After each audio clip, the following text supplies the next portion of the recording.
Welcome to the party. I'm Sam Ekstrom of Locked On Sports Minnesota. Today we grade the Vikings trade-ups in the first round of the NFL Draft.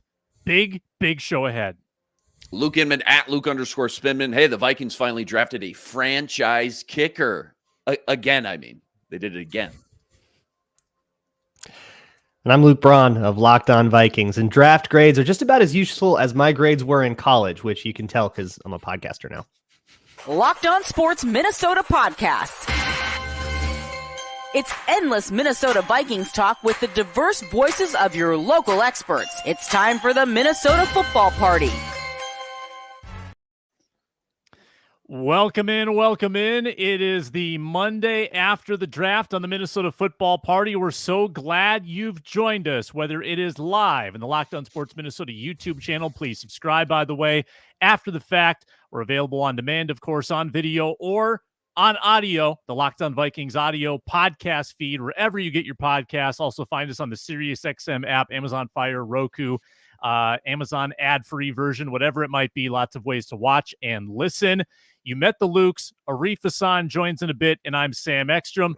Thank you so much to everybody who joined us live during the draft, by the way. We went about 2.5 hours. We went all the way through pick 17, the Dallas Turner pick. We had Ron Johnson with us live as the trade happened. We saw the fireworks at US Bank Stadium. We had a great time. Go back and watch it if you haven't yet, or find the audio in the Locked On Sports Minnesota podcast feed. That was a ton of fun. Today's show is brought to you by Monopoly Go. I have a competitive side, and that's why I'm a big fan of Monopoly Go, the mobile hit twist on classic Monopoly. So join your friends. Download Monopoly Go now for free in the App Store and Google Play. Luke Inman, Luke Braun, we're going to get into draft grades, of course, talking first round. We're going to talk about McCarthy. We're going to talk about Dallas Turner, but also very excited to discuss the great day 2 picks, the Vikings. Oh, no day 2 picks. The great day 3 picks, the Vikings. We love a lazy Friday here. That's... couple linemen, a kicker, prospect X from Texas A&M Commerce, and a super tall cornerback. We'll get into all of that before this show is over. But let's begin with Luke Braun and your take. Let's start with McCarthy. Kind of 72 hours now after the fact. Vikings trade up from 11 to 10 and get JJ McCarthy. You liked it on draft night. You said you were like a 7 or 8 out of 10. How do you feel about it now? Yeah, I still feel about that way. I like it. I'm happy with it. It for it to be a 10, it would have had to be, oh my God, they got Drake May, right? Like a much more exciting prospect, but that doesn't mean JJ McCarthy isn't exciting to me. I like him. And I think to be higher, I would have wanted the trades to be more efficient. Like all of them were like kind of bad value, like they could have made the same jumps, but paid less to do it in a better, like navigated negotiation. So, but that's a nitpick in the grand scheme of things. They got the quarterback that they're really excited about, that they've been excited about throughout the entire process. So yeah, I'm still like an 8 out of 10. Yeah, considering where the bar was set, hours before the draft, just as far as potentially giving up the bag to go get, Drake May at number 3, or giving up at minimum 11 and 23 to get up to picks 4 or picks 5 for JJ McCarthy, to only have to move up that one spot and give up that 4th and 5th. It just felt like a huge win. Now, I will say, I mean, we were all together during the pick. I was probably the most salty about giving up that. I just wanted the 4th and 5th. All right. I don't know if it's just from the Spielman days. I wanted as many of those day 3 picks as possible. But having said that, you wake up the next morning, the dust settles. There's just no way you could risk Denver leapfrogging you. Too important of a pick, too important of a position. You got to go get your guy. They did that. So yeah, I'd give it like a 7.8, I guess, out of 10, just compared to, again, pre-draft expectations to only have to move up one spot. That felt like a huge win. Arif Hasan joins the show in progress at Arif Hasan NFL, wide left Substack. I'm guessing, Arif, that you've figured out what we're talking about. Rating the JJ McCarthy trade up scale of 1 to 10. What's your number? Go. About a 6. I know that both of you gave him like a 7 or an 8.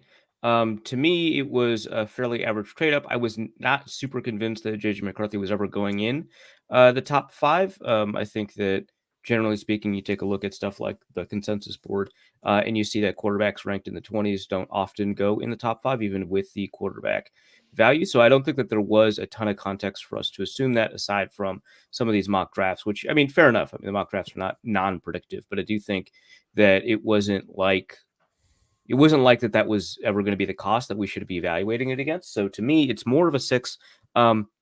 It's fine. I like grabbing a quarterback. I think that the cost was fine.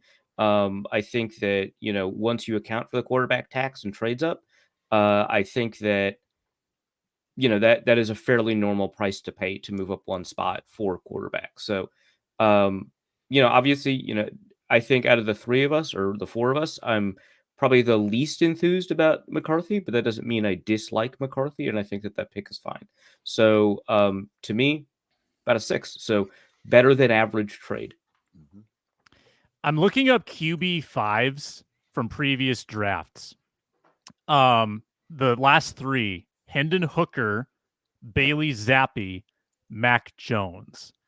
Does that part of it concern you, that there were 4 quarterbacks that the market, like 3rd round quarterbacks? No. Every draft class is Doesn't different. bother We you. all know that. Every draft class has its own, unique thumbprint, biggest strengths, biggest weaknesses. Last year's draft class, maybe arguably the best tight end draft class, for example, in the last decade or so. This year's draft class, quarterbacks happen to be a big strength. So no, I mean, it's tough I know it's easy. You want to compare apples to apples every year, but you just can't do that.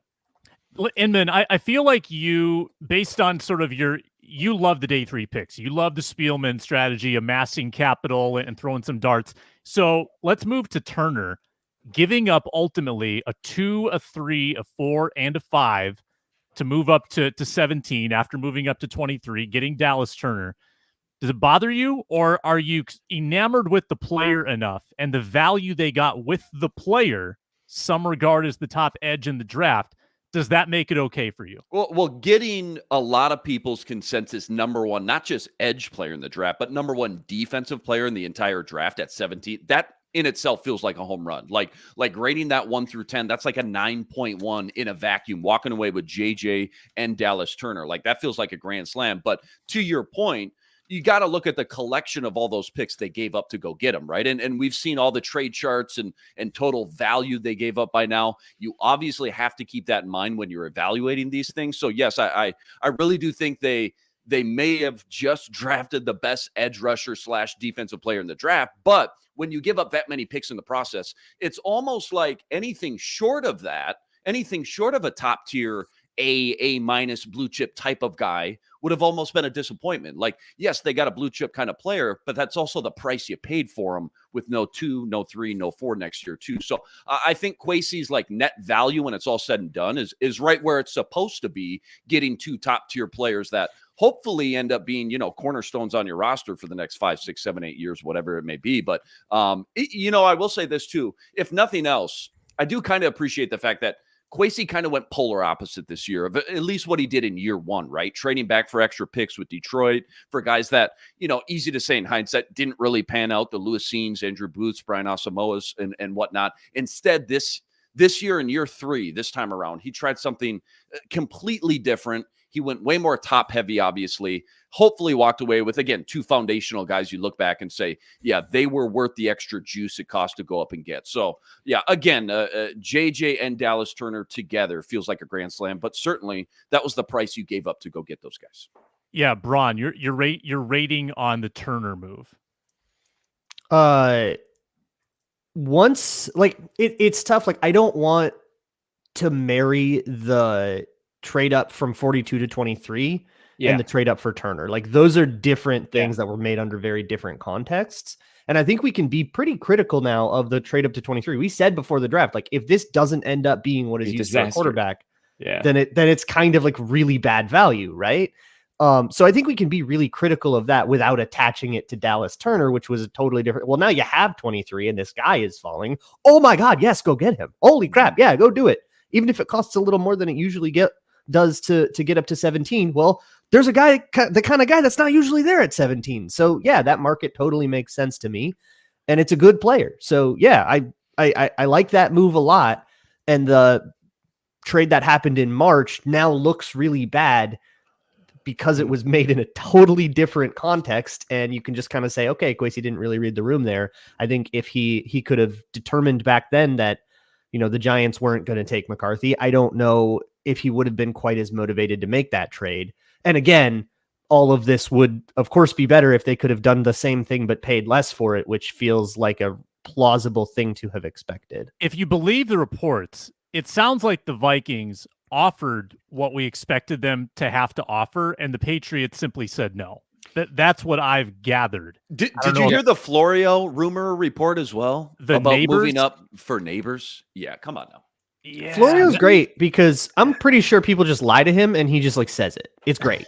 Cool. Yeah, he loves it, especially with the Vikings specifically, right? Like he's such a homer for the Vikings that he really buys into some of the homer takes sometimes. But going to get Neighbors, man, I mean, and then what? So what was the plan then with 23? Are you moving 23 up for a quarterback, or did you think you could stick and pick and get a Penix or Nix or something?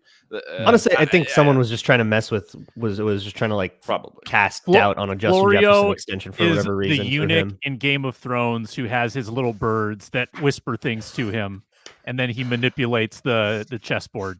Mike Florio is a eunuch. You heard it here first. Wow. Yeah, that's what I got from that. Wow. Cool.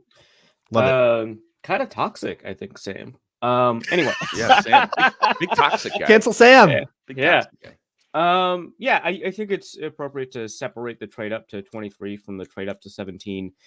With the trade up to 23, obviously if you package that together, I think it is disastrous. You can't give up a second round pick in addition to everything else. But I think that no, I don't like it.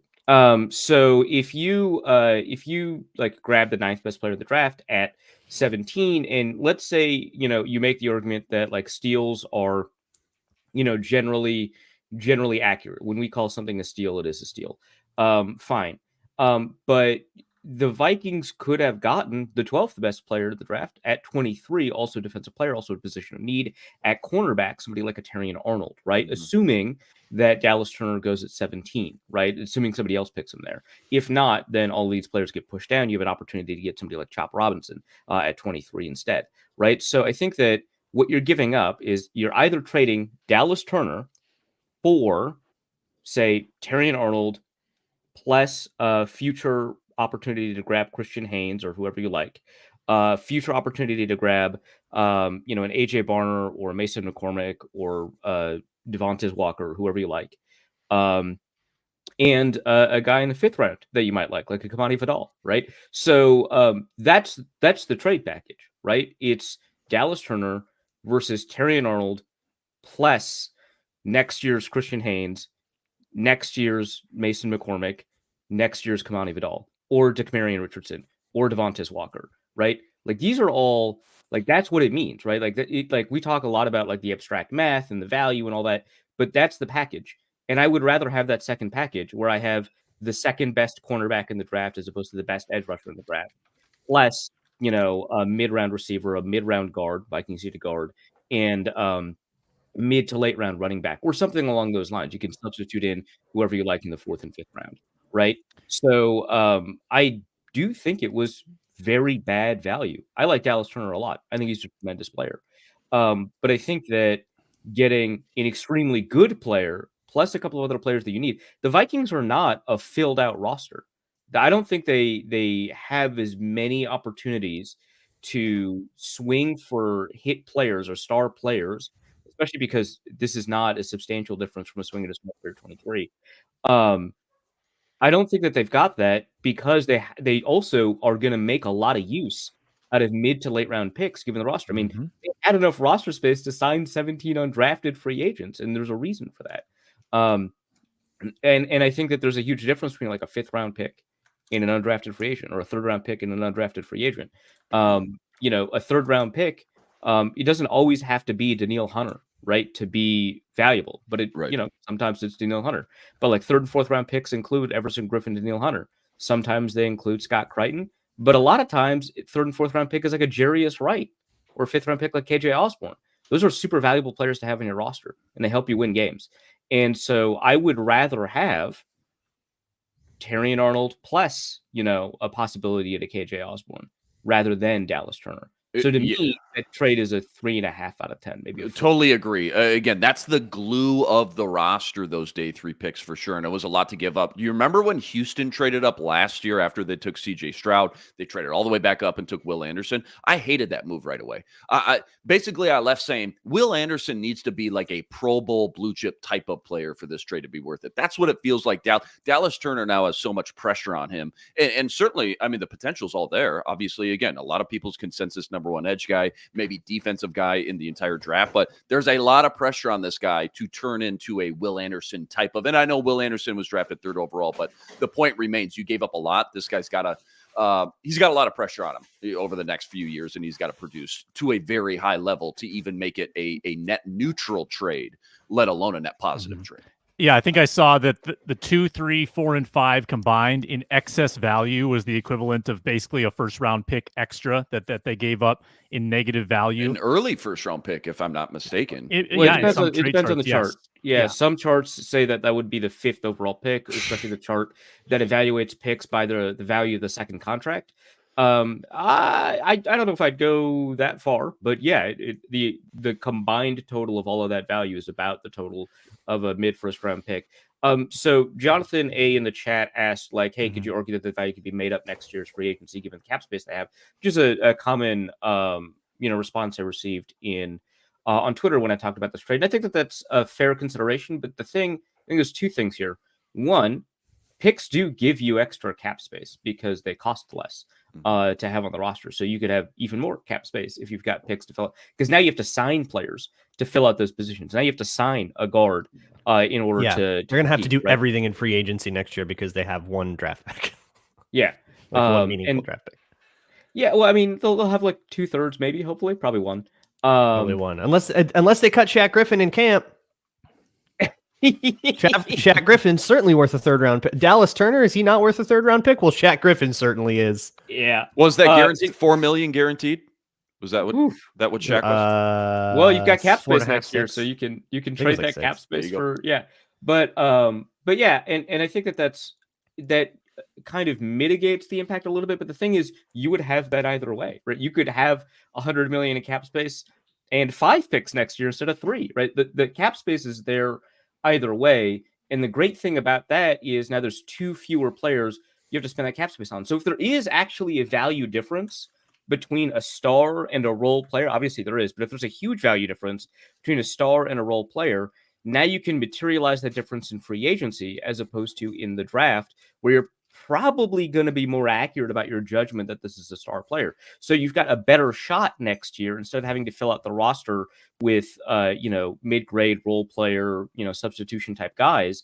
Now you can spend a couple more of those dollars in free agency towards that star linebacker that you've been looking for, that star safety or the star cornerback that you want, right? So yeah. Plus, I don't know. It's tough to judge. I think it's always tough to judge next year's whatever class, the draft class and the free agency class.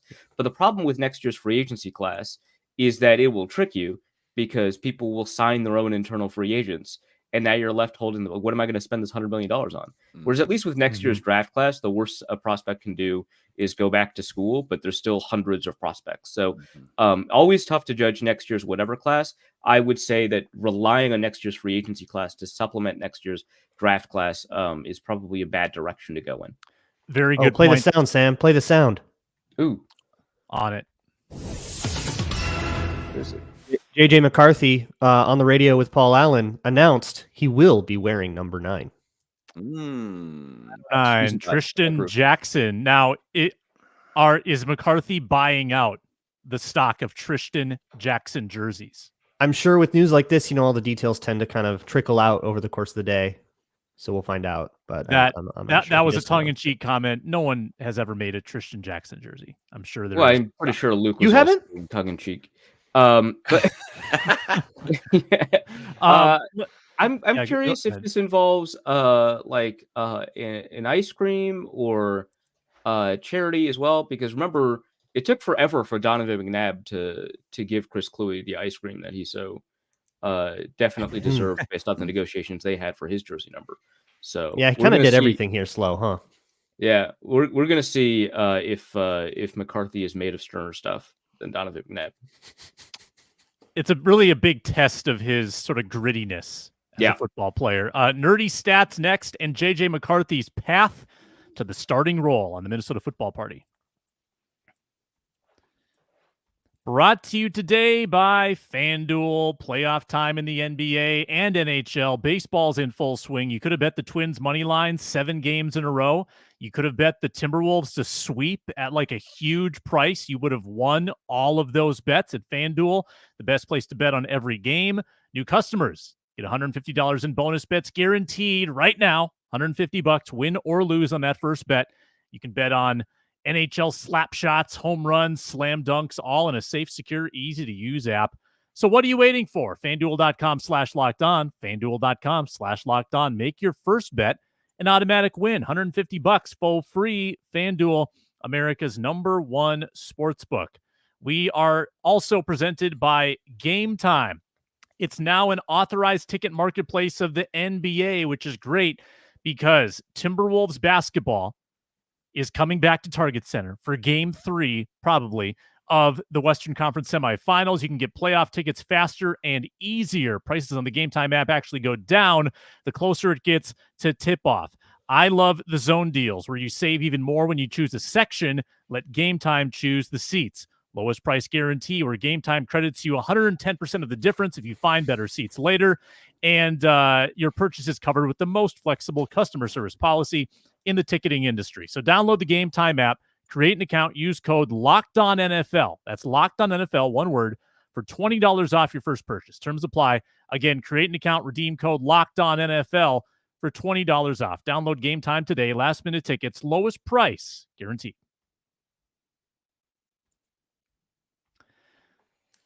Let's do nerdy stat of the day, and then we'll get into JJ McCarthy. Luke Braun has graphics. Let's go. Analytics fans rejoice. Woo-hoo-hoo! It's time to get educated. Whoa, you're blowing my mind right now. With the nerdy stat of the day. Luke Braun, the man, came prepared. We're going to do the old screen share, which I learned this trick last week. You guys taught me. So we're going to share that.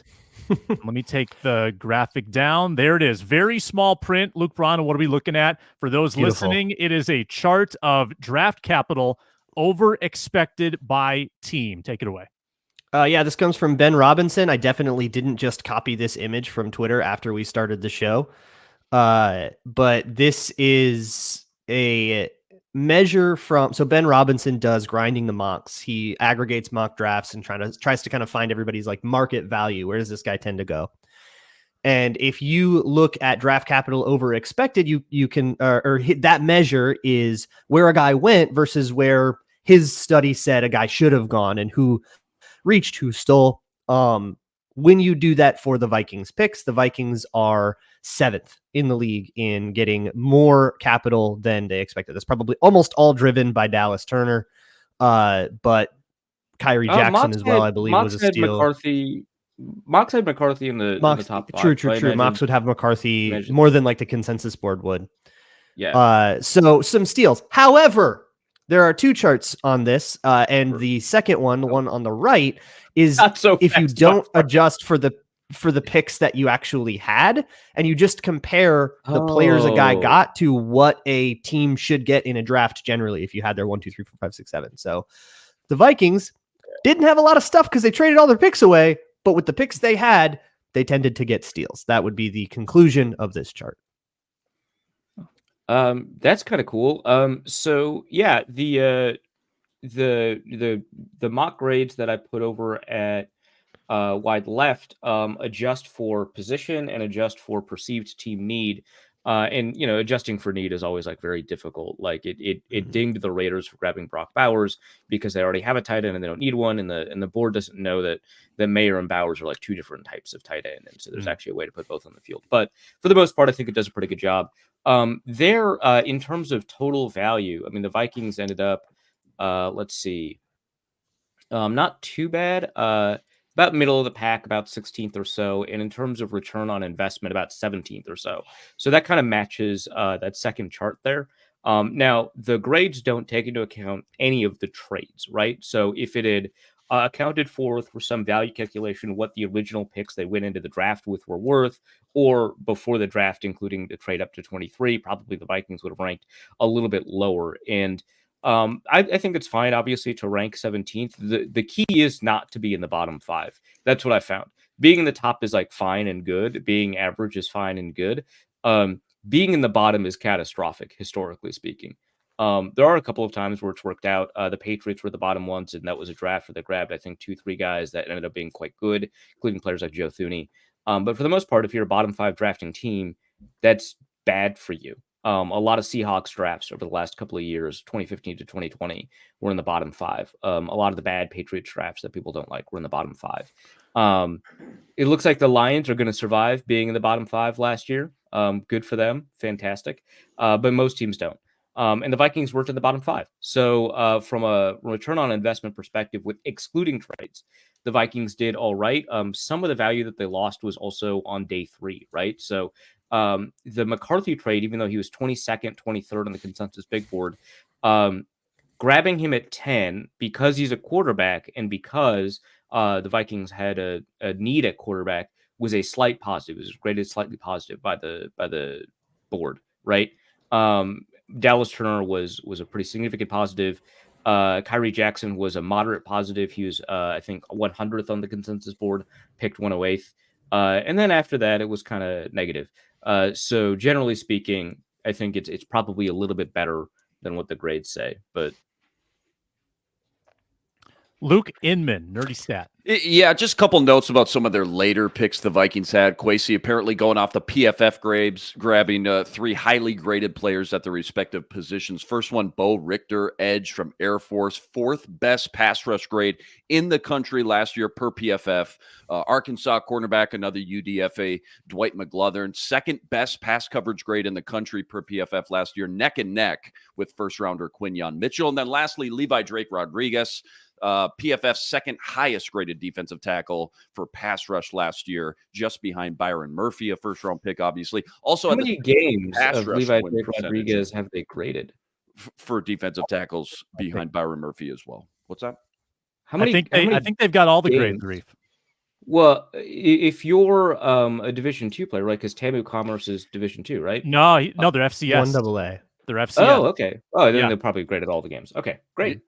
Proud members of the Southland Conference. But still, Arif, to your point, 2 of the 3 of these guys obviously playing that lower level competition either way, whether it was D1 or not. So obviously you got to take it with a grain of salt, but still kind of cool. No, I think that's a good market inefficiency.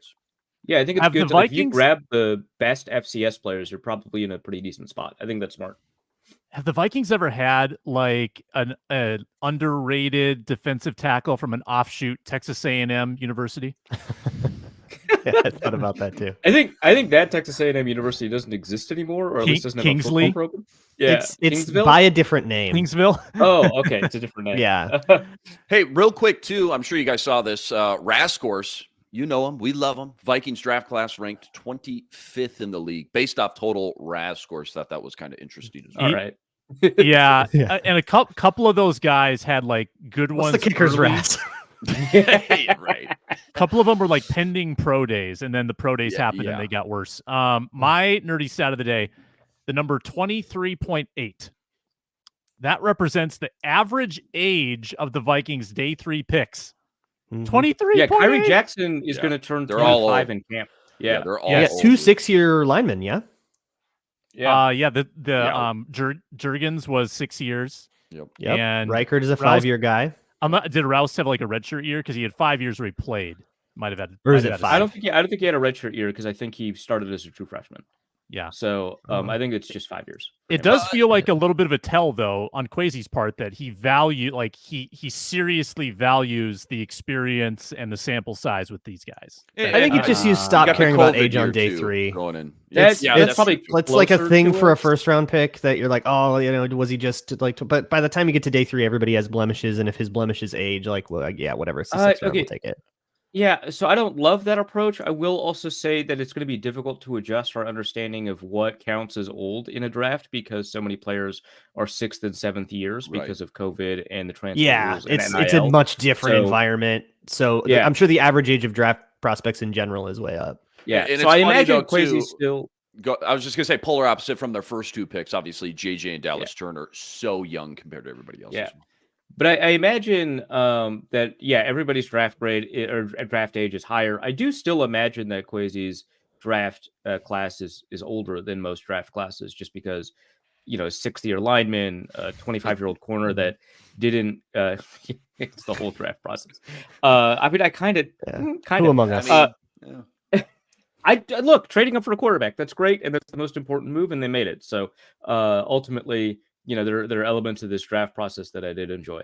But Kyrie Jackson is such an interesting pick, right? Because he left football for a while. He was homesick, and he clearly had some anxiety about telling his kids or his friends at home, that he wasn't playing football. So worked in a grocery store, employee of the month, wanted to become a professional gamer, gets coaxed back into football at the JUCO level, decides he needs more exposure, transfers to another JUCO, can't play there because it's a COVID year and that JUCO didn't play that season.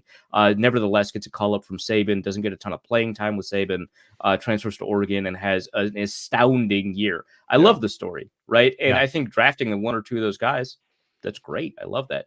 But I do think that generally speaking, you should probably aim your draft towards younger guys. Probably, I think that it matters, like Luke said, a little bit less in the 3rd round, and we should adjust our expectations based off of the fact that the prospects are all older this year. But I do think that that is an issue.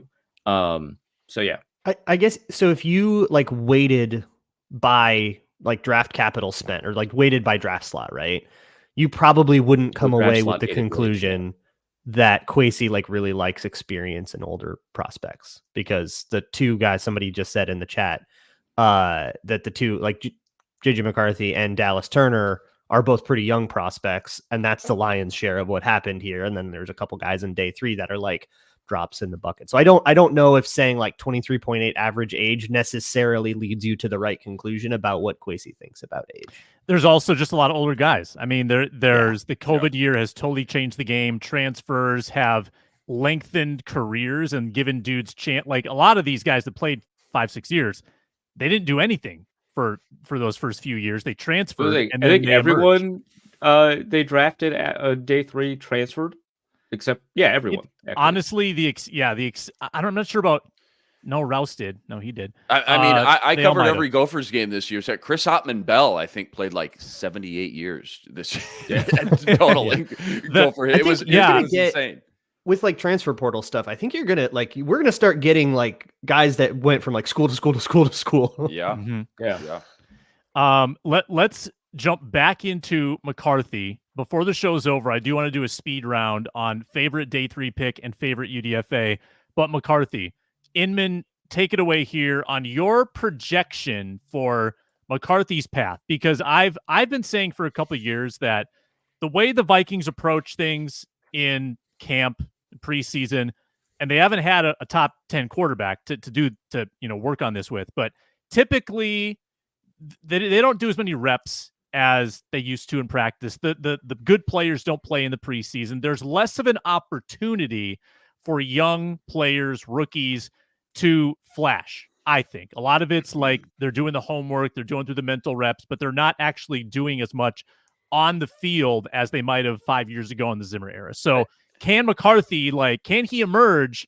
And do you think there's a chance that he could play early, week 1, mid-season? What's your projection on that? There's always a chance. It's like Arif always said, the best man in training camp or preseason is going to win the job. But honestly, there's such a spectrum here. I feel like I don't think I'd be shocked or surprised as far as, either how quickly he gets up to speed or how long it does take him to get on the field and how slow they kind of baby this entire process. I could really see every possible scenario in the book. It wouldn't shock me either way. A lot of it obviously going to depend on how quickly he can soak up the playbook, adjust to the speed, the nuances of the NFL. And at the end of the day, it wouldn't surprise me in the least bit, though, if they do decide to, I guess if I had to guess either way, I would guess they baby him along a little bit. They don't throw him in the fire right away, especially like a week 1 scenario, especially when you sign Sam Darnold. You at least want to see what you got with Sam Darnold out the gate. You can't go wrong if you're going to miss here, missing the way of letting him sit too long versus throwing him in too soon and potentially maybe wrecking or stunting some of the growth to a degree. And I think they know that as well. And at the end of the day, I will just say this. I've got faith and confidence in KOC to do whatever he thinks is best, which is, again, one of his strengths, developing young quarterbacks or quarterbacks just in general, I should say. And whatever that looks like time frame wise, then I'm going to assume that's the right choice. Okay, Arif. I think that, very probably he's going to sit. I think that's the whole point of grabbing Sam Darnold. I think that one element here is that it's going to be difficult to bench him once you start him. And so I think they want to be very sure. Sam Darnold is an easy benching. McCarthy is a little bit more of a difficult benching. Not to say that it doesn't happen or that it forever loses a quarterback. In fact, the Vikings employ a coach who did that for a quarterback who turned out to be pretty good, Tua Tagovailoa, right? That happens, right? But I think that generally speaking, the Vikings would prefer to, when they start McCarthy, right? And I think that's going to take some time. I think that it's not just like learning the offense, but there are some other things that you want McCarthy to, develop with, right? There are other elements of his game that you want to improve, and some of them might be mechanical, right? Like if you want to solve the throwing left problem, you're going to have to work on the way that his hips open on throws to the left, right? And so that's going to take some time, because as a mechanical change, you throw someone in there in a game, they'll probably revert before that muscle memory gets kind of hardened, gets locked in. And so, that's kind of what happened with Tebow. Not that he was ever going to be mechanically fixed, but it was always pretty clear at the beginning of the season that his throwing motion was good, or not good, but better. And then over the course of the season, it would degrade. And it's because he had locked in that particular, release. And I think that that's something that you want to be careful of. And so I think that there's going to be a somewhat high threshold for putting him in games. Unless Darnold gets injured, right? And I think that they're going to be like, have a Matt Castle. And if he is, if that happens, is like, unless they trade Mullins for a 7, it's not out of the realm that Mullins would even be your QB2 when the season starts. Yeah, it's entirely Oh yeah. And I think that nothing would surprise you. Jordan Love was QB3, right? Yeah, the preseason's interesting here, because if Darnold is sort of the ordained week 1 starter, then you would say, well, we're not going to play Darnold in the preseason based on the way they operate. So do you give McCarthy all of the first half reps in the preseason, and then what if he balls out? Then you've got, of course, the fans calling it for one thing. Then you've got that dilemma. But Luke Braun, what's your take on that? So I think we open OTAs and he's going to be QB3 or whatever, just out of the kind of like rite of passage to being an NFL rookie, is that you start at the bottom of the depth chart. And then ideally, over the course of camp, he works his way up. But if they still want to work on mechanics, like the stuff that Arif said, if you cannot work on a game plan in the middle of the week if you're like drilling mechanic. Like you can't be sitting here going, okay, but how do we deal with like Aiden Hutchinson's possible, like how the fronts they use with Aiden Hutchinson, what are our protection calls going to be? Those kinds of questions. If you want him focused on that and be focused for the game because he's your backup quarterback, because he's QB2, you ain't working on mechanics all week.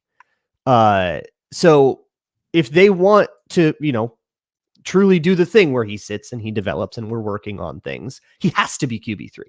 You can't, if Sam Darnold goes down, it has to be Nick Mullins, or maybe if Jaron Hall wins that, like it has to, that's the competition is for, which one of those guys is the backup quarterback before JJ McCarthy is ready. And before JJ McCarthy is ready, he should not be, you should not throw him in when he was working on his lead step all week instead of focusing on the game plan. That is not somebody that can go into that game. It can be the emergency QB3. He can put his pads on, but he ain't going in unless there's no other option. And then in terms of when he actually is the guy, when he actually gets to go start, typically it's when Sam Darnold has a bad enough game that your hand is forced. That shouldn't be the way it is. That's not the most efficient. Not outside the realm of possibility. It's going to be interesting too. It should be, but it often is the way that it turns out. You get it, you start feeling a bunch of pressure, and then you put him in. It always is. You're totally right, Luke. You nail it. It always is. And two, we usually get really into like what the upcoming schedule looks like too at that point. Like, oh, here's 2 soft defenses coming up, and then the bye week. That'd be a great little. Yeah, that'd be we got to wait and see what the schedule is, the timing of that. I'm just pulling up the Vikings opponents. Obviously, we don't know the order, but just the home games. Forget about division. Obviously, Bears, Lions, Packers twice, but home games. Cardinals, okay, kind of a struggling defense. Falcons, maybe one of the worst defenses in the league. Colts, Texans, these are all home games. And then you got the Jets and Niners, probably the 2 toughest defenses at home, anyways. But yeah, Falcons are it a all sneaky remains defense, actually. Who? Falcons are a sneaky defense. Oh, Falcons. Okay. Yeah, I mean, man, if they could have added someone like Dallas Turner at pick 8. Yeah, imagine. But no, I mean, last year they were before the Dobbs effect. They were like 6th in EPA and DVOA. Yeah, that's true. And then Dobbs traumatized them, and they dropped to 10th for the rest of the year. But that'll happen. Yeah, I mean, normal response.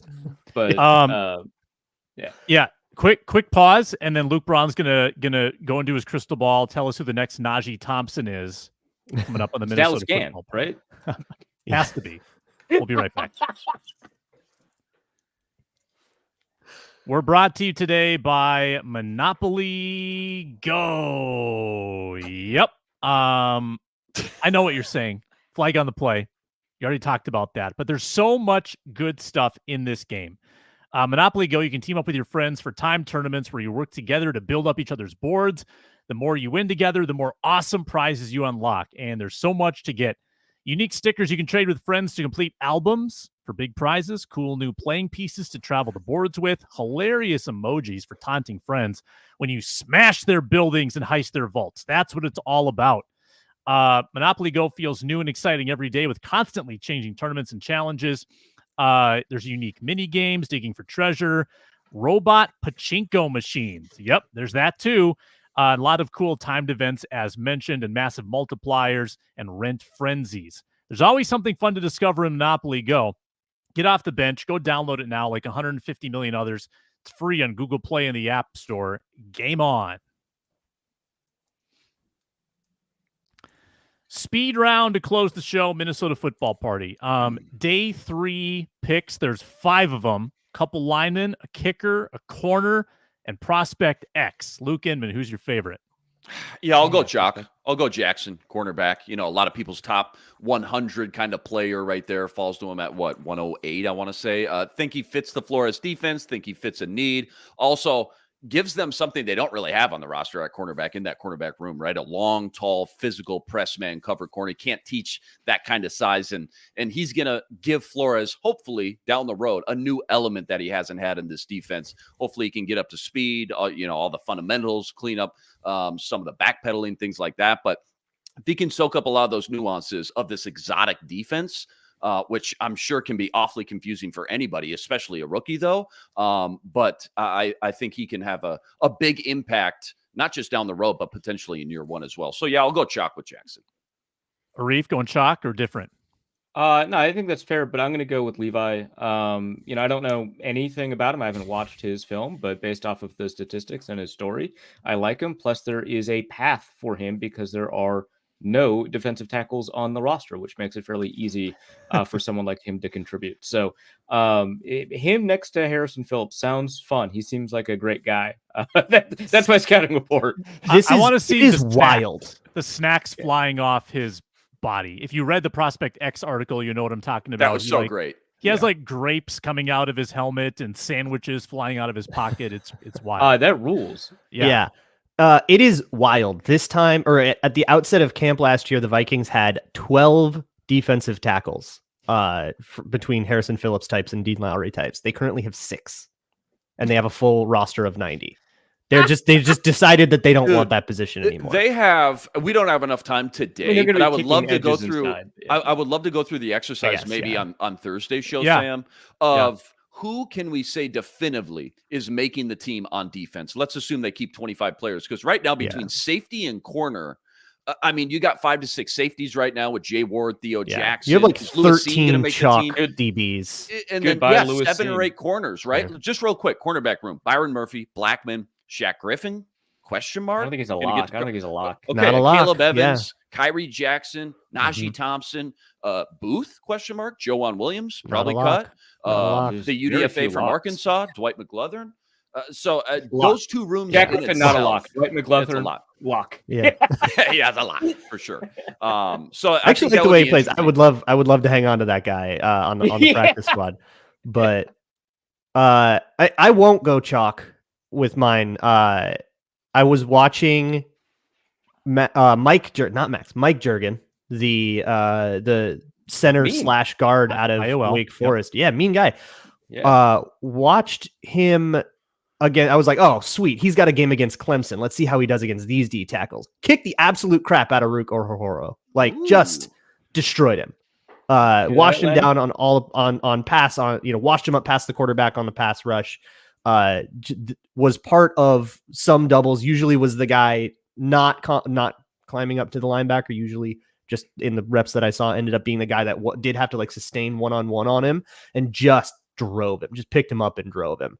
Saw him do some similar stuff against NC State and then ran out of time to keep watching film. So from what I saw, pretty fun player, super old, and Wake Forest makes sense he would fall to the 7th. And I'm sure that there's other blemishes that I just haven't found those games yet. But yeah, the way that the write-ups talked about him, and again, I don't know for a fact. This is me reading someone else's report. Seemed like he got moved to guard because Wake Forest center that they brought in was like extremely high quality. They just want to get their best 5 out there, right? Yeah, but I mean that is a little bit of a red flag that you're moving a guy because the other guy is better as opposed to.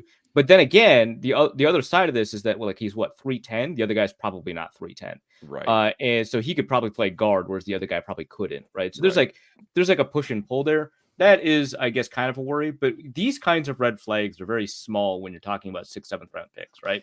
It's whatever. And it's the kind of thing that makes you a 6th, 7th round pick. Yeah, exactly. And so if defensive tackle's wide open, so that's the way for Levi. Guard is kind of open, so that might be. I was just going to ask you guys. We got Chris Reed and the new Udo. Just Reisner's still at large as well. People are asking in the chat. Yeah, at large. Go ahead. Yeah. I know we're about to get out of here, but committing crimes. I was just going to poll you guys. Leaving the draft now, for the most part, off season 2024 is over. Bigger question mark leaving the draft now: interior offensive line or interior defensive line right now? I mean, they need a guard. There is a world where they're just like, all right, this is Blake Brandel in competition.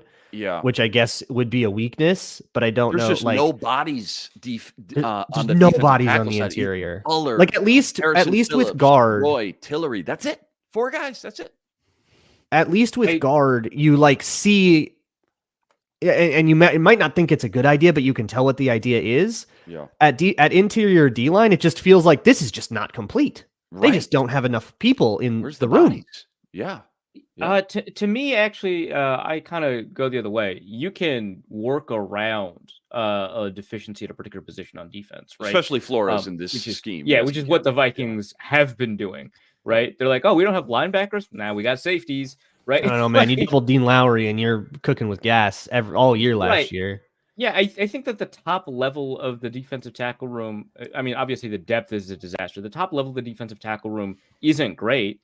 But it's like there are bodies there. There are some people at the top level. So Jerry Tillery is there. Did they get Bullard back? I don't remember. Yeah, they got Bullard, Phillips, Roy, and Tillery. And so now Levi Drake and Jonah Williams. That's a guy that you can throw in. You can rotate in your edge rushers to play on the interior, especially on 3rd down. That's not ideal because they'll get blown up in the run game. But there are, kind of workarounds. There's not like a workaround for not having a guard. And they don't have a guard. They just Very fair point. Very fair point. We got to fly. Before we do, this will be a tease for next show where we will dive into UDFAs more. But I want a name and a name only. And on Thursday, we'll explain why. Tell me your favorite UDFA, Luke Braun. My favorite UDFA, Gabriel Murphy. I'm not going to be crazy. Easy, yeah, chalky answer, but that's good. Gabriel Murphy. Gabriel Murphy, Inman. I mean, yeah, Gabe Murphy's definitely clearing away. He is, though, clearing away the top pick. McGlothern, the cornerback from Arkansas, probably the next best guy. Spencer Rolland, Apple Valley, baby. I called his high school basketball games. That's That's a fun That's pick. So awesome. no bias at all there. No, yeah, good story. UDFA's Thursday, bias is good. we'll tell you more about the UDFAs. Well, we have so much draft content to get into. We had good questions in the chat. Apologies, we weren't able to get to them, but we will take more fan questions on Thursday as well. As we move on with the Minnesota Football Party, we're still going strong. Mondays and Thursdays going live about 11 a.m. Central Time. Thanks a lot for watching and for listening. We'll talk to you next time.